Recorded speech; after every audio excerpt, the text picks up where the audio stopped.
아마존, 뭐 애플 지금 다 엄청 비싼데 버블로 가는 거 아닌가라는 걱정도 들거든요. 그 고민은 사실 실리콘밸리도 해요. 하긴 합니까? 미국에서 가끔 실리콘밸리에 있는 사람들이 캘리포니아 독립시키자, 국가로 독립하자. 예를 들면 뭐 오하이오, 미주리 이런 데를 가면 이거는 거의 한국의 강남 사는 사람과 한국의 농촌에 사는 사람과의 격차와는 생각도 할 수 없을 만큼의 차이가 있어요. 그렇기 때문에 우리가 한국에서 사업하듯이 쉽게 이럴 것이다 라고 짐작하기가 좀 어려운 부분이 있어요. 그래서 데이터를 열심히 보는 거예요. 제일 궁금한 거는 사실 지금일 겁니다. 지금 실리콘밸리에선 뭐가 유행하고 있는지가 좀 궁금하실 것 같은데 네. 실리콘밸리를 돌리는 동력이 이 실리콘밸리는 항상 세상을 바꿔보겠다라는 그렇죠. 목표를 갖고서 창업을 하잖아요. 네, 그렇습니다. 제가 예전에 들었던 게 그래서 프로블럼 솔빙이라고 해갖고 문제가 있고 이걸 어떻게 풀 거냐, 이 풀 수 있는 가설을 세우고 네네. 또 그 가설을 시장에 내서 검증을 해보고 네네. 아니면 또 피보팅하고 네네. 요 사이클로 돌아간다고 그렇죠. 제가 들었거든요. 네네. 우리나라도 이제는 많이 그렇게 하지 않나요? 네, 많이 그렇게 하죠. 네. 예.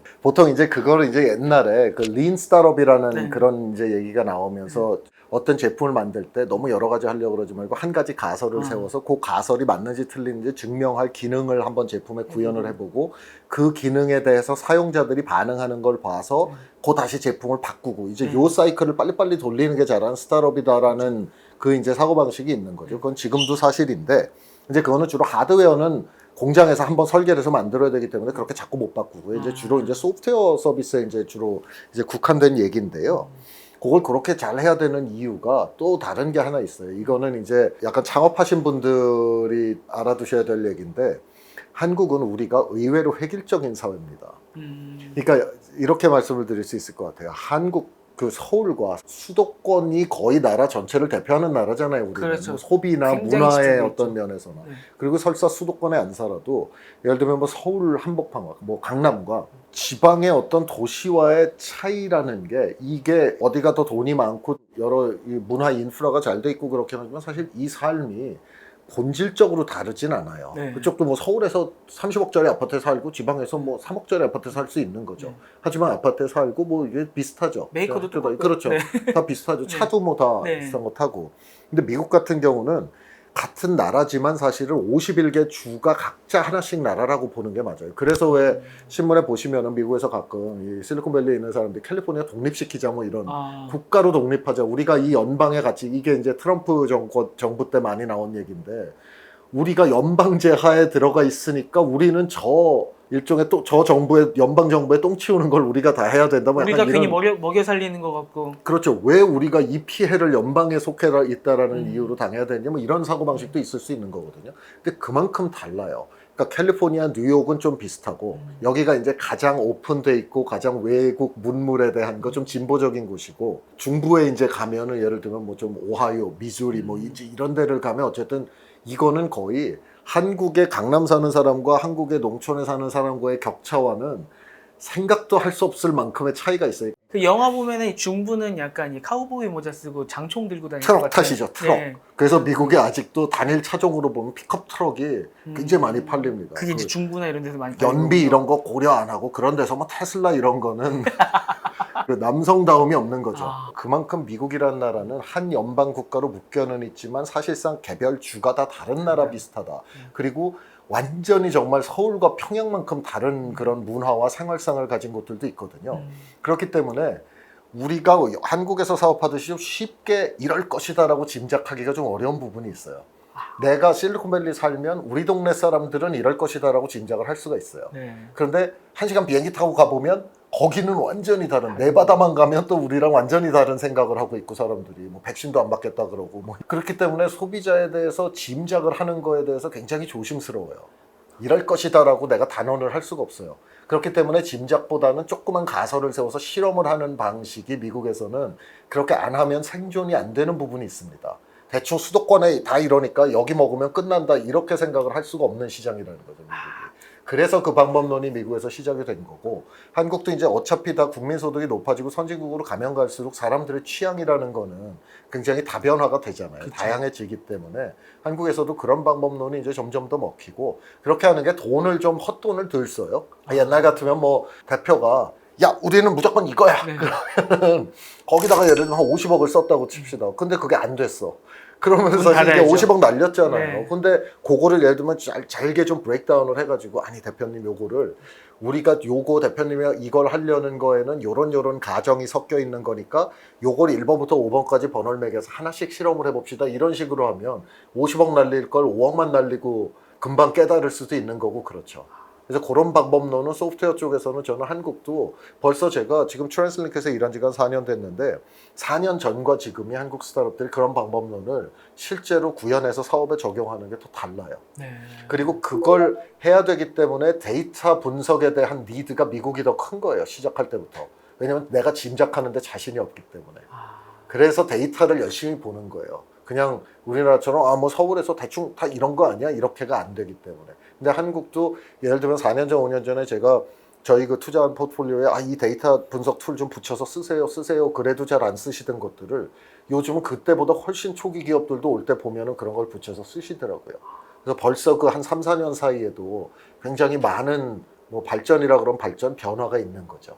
그렇게 변화해 왔고 제일 궁금한 거는 사실 지금일 겁니다. 다들 그럼 지금 실리콘밸리에선 뭐가 유행하고 있는지가 좀 궁금하실 것 같은데 네네.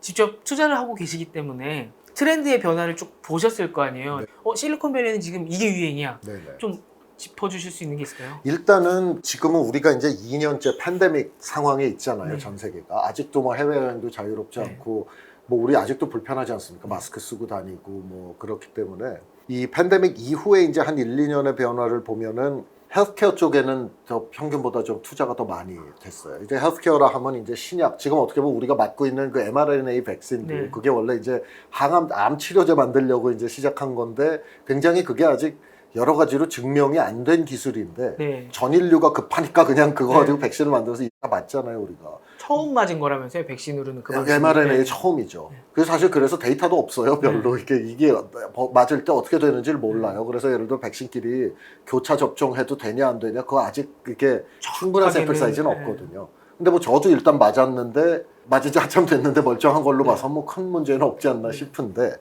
어쨌든 헬스케어 쪽에는 좀 많이 들어갔어요. 그거는 이제 새로운 신약도 있고 mRNA 이것도 항암제 뭐 이런 걸 만들려고 했는데 보니까 이게 또 다른 데도 적용할 수 있겠네?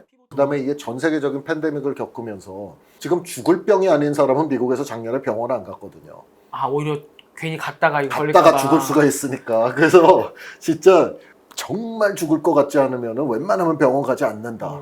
그러니까 예를 들면 뭐 아주 사소한 그 죽지 않는 병들 있잖아요. 우리가 뭐 좀 눈이 불편하다, 네. 뭐 약간 이런 거 가지고는 병원을 안 갔어요 작년에는.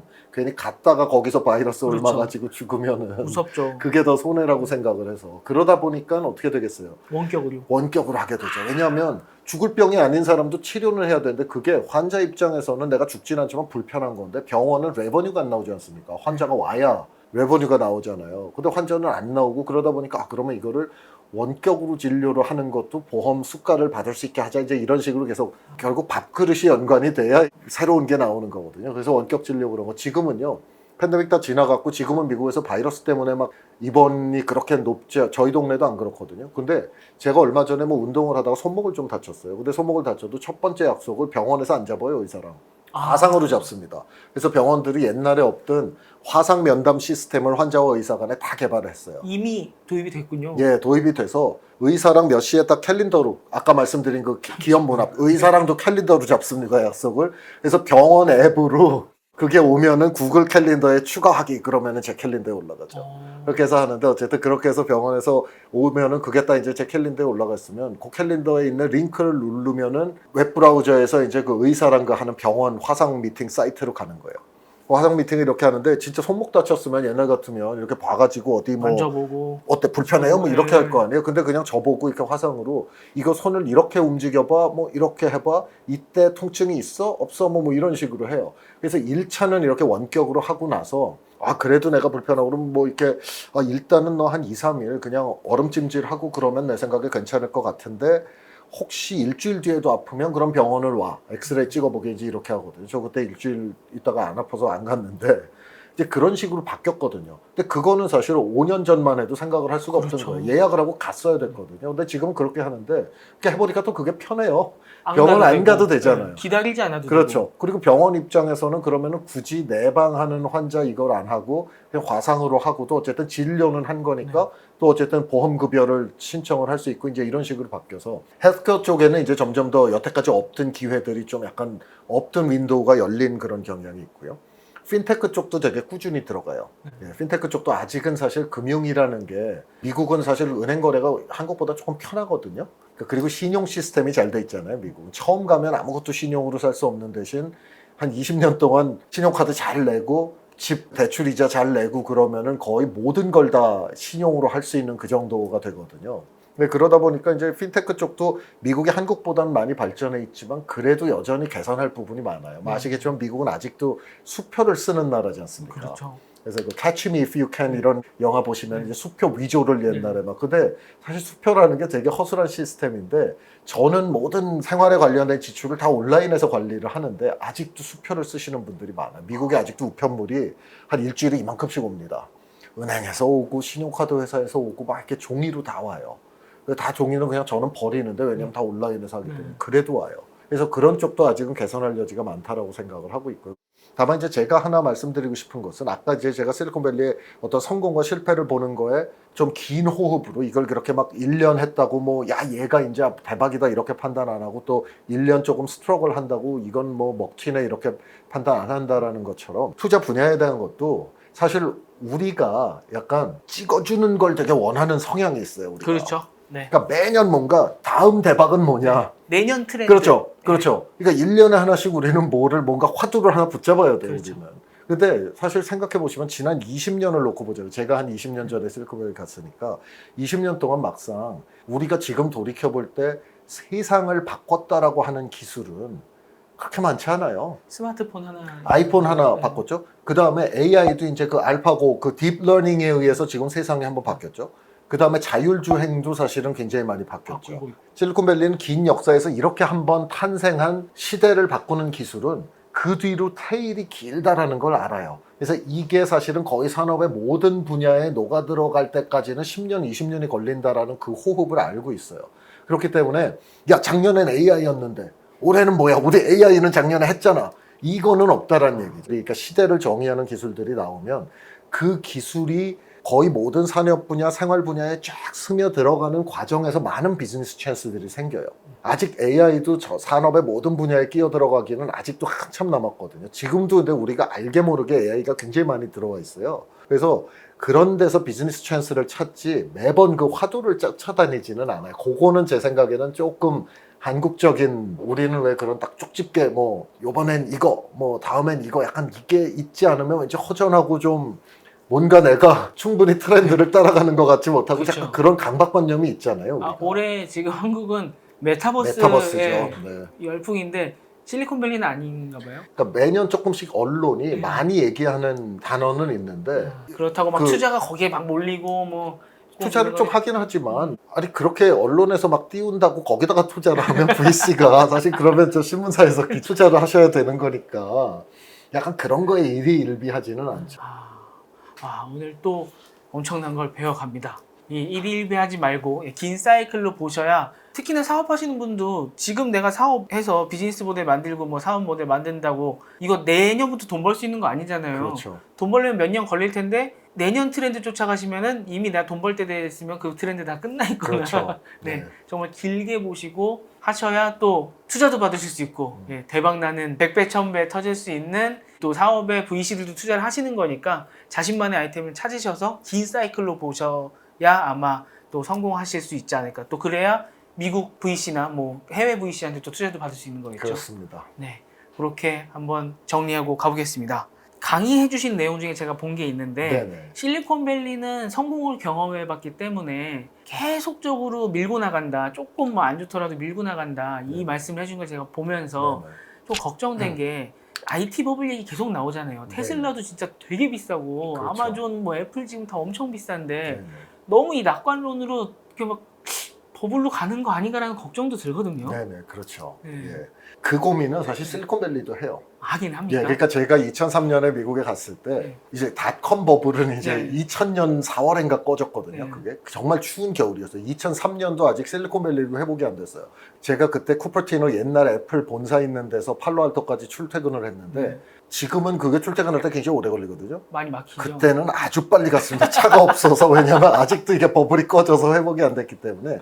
그런데 그러다가 2004년 5년 되니까 스타트업 밸류에이션과 펀딩 금액이 슬금슬금 막 올라가요. 2006년 되니까 이제 그 실리콘밸리의 탑티어 VC 펌들, 그러니까 그 벤처 캐피탈들 사이에서도 밥 먹을 때, 야, 근데 이거 좀 너무한 거 아니야? 아, 벌써 이거, 그때. 그렇죠. 2006년에도 그 네. 얘기가 있었어. 근데 우리가 밥 먹으면서 버블이라고 하든 안 하든 결국 펀딩 밸류와 펀딩 금액은 시장에서 수요와 자금이 공급되는 것과 그 자금을 필요로 하는 수요 사이에 이해관계만 맞으면 이건 트랜잭션이 일어나면은 그때 가격이 형성이 되는 거잖아요. 그렇죠. 그렇기 때문에 사실 퍼블릭 마켓에 있는 주식은 어떤 게 정가라고 우리가 얘기를 할 수 있나요? 그건 그냥 사는 사람과 파는 사람의 의지만 서로 맞으면은 같은 가격대에서 그렇죠. 그게 정가가 되는 거죠. 그게 페어 마켓 밸류인 거죠. 그렇기 때문에 우리가 각자 가진 기준에 의해서 이게 뭐 버블이네 아니네 이런 얘기를 할 수는 있어요. 그러나 결국은 그거는 시장에서 수요와 공급에 의해서 거래가 체결된 가격이기 때문에 그게 맞고 틀리고는 사실 그 시점에는 아무도 모른다라고 생각을 하거든요. 그래서 2006년에도 버블 그런 얘기가 있었어요. 근데 그런 거 신경 안 쓰고 계속 올라갔어요.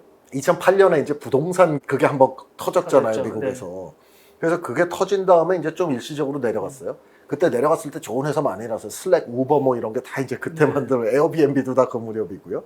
그렇게 했다가 그 뒤에 또 막 올라와요. 네. 그 막 올라오다가 버블이네 막 그러는데 지금 그 버블이 대략 제가 느끼기에는 이젠 더 이상 버블 얘기를 하기도 귀가 아플 만큼 계속 우상향으로 왔거든요. 코로나 터지기 직전에 버블 정말 위험하다고 막 기사 나오다가 갑자기 코로나 터지면서 더 올라갔어요. 그렇죠. 아니, 그게 코로나 터졌을 때 이제 미국이 저희 사는 캘리포니아 같은 경우는 3, 4, 5월은 정말 한국에서 상상도 할 수 없는 사회적 거리두기도 아니라 디스턴싱이 아니라 완전 락다운이었어요. 네. 컴플리트 락다운. 네. 그래서 학교도 안 가고 직장도 안 가고 짐 체육관도 못 가고 음식점도 가서 밥을 못 먹었어요. 아예 탕, 음식점 네. 다 닫고 테이크아웃만 되고 그로서리 그러니까 장 보러 가는 것도 웬만하면 가지 말라고 한 가구에서 한 명만 가라. 그리고 가능하면 횟수를 줄여라. 살벌했군요. 그 살벌했죠. 이제 막 우울증 걸릴 정도로 이렇게 살벌했어요. 그렇게 했는데 막상 그때 지금 통계를 보면 VC 투자가 3, 4, 5월에 잠깐 주춤했어요. 근데 주춤한 것도 무슨 반토막도 아니고 조금. 평소보다 예년보다 한 30% 이렇게 줄었어요. 아, 6월부터는 그 3, 4, 5월을 보상하느라고 훨씬 더 늘어서 지금 그 VC 투자한 금액과 펀드레이징 된 금액과 그거 통계만 딱 지금 놓고 보면 팬데믹이 있었다라는 걸 알 수가 없어요. 통계만 놓고 보면은. 그러면 도대체 실리콘밸리는 어떻게? 아니, 한국은 안 그런가요? 한국도 그렇죠. 지금 VC 펀드도 계속 늘어나고 있고 투자도 점점 커지잖아요. 예.